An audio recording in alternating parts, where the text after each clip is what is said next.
Friends, நேற்று நாம் என்ன பார்த்தோம்? அதாவது எதிர்கால செயல்களை தெரிவிக்க 5 முறைகளை பார்த்தோம் இல்லையா? இப்போ பார்க்க பார்த்தோம் மற்ற 4 முறைகள் தான். என்னென்ன முறை? Present perfect continuous.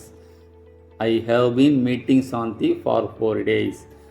I have been meeting Shanthi for 4 days. இது என்ன பொருள் கொடுக்குதுன்னு கேட்டிங்கன்னா, எதிர்காலத்தில் நம்ம சந்திக்க வாய்ப்பு இருப்பதை தெரிவிக்கிறது.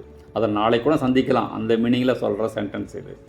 அடுத்து கோயிங் டு பயன்படுத்தியும் சொல்லலாம். I am going to meet Shanthi tomorrow. இது எப்போ பயன்படுத்தலாம்?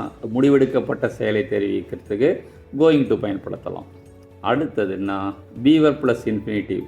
ஐ am to meet Shanthi tomorrow. இது எப்போ பயன்படுத்தலாம்? கண்டிப்பாக நடைபெற வேண்டிய செயல் ஒன்று இருந்ததுன்னா we have to use fever plus infinitive method. அடுத்து லாஸ்ட் ஒன் என்ன?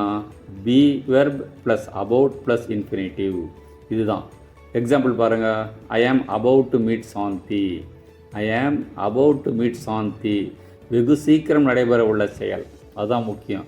சாந்தி எங்கே வசிக்கிறாங்களோ அவருடைய வீட்டினுடைய தெருகோடிக்கு போயிட்டீங்க, அப்போ நீங்கள் சொல்லலாம் ஐ ஆம் அபவுட் டு மீட் சாந்தி. அடுத்த வீடியோவில் நாம் ஒரு புது சாப்டரான மாடல் வெர்ப்ஸ் பற்றி பார்க்கலாம். இந்த வீடியோ உங்களுக்கு பிடிச்சிருந்தால் லைக் பண்ணுங்கள், ஷேர் பண்ணுங்கள், உங்கள் கருத்துக்களை கமெண்ட்டில் தெரிவிங்க. மேலும் சில வீடியோக்களை பெற சப்ஸ்கிரைப் பண்ணுங்கள்.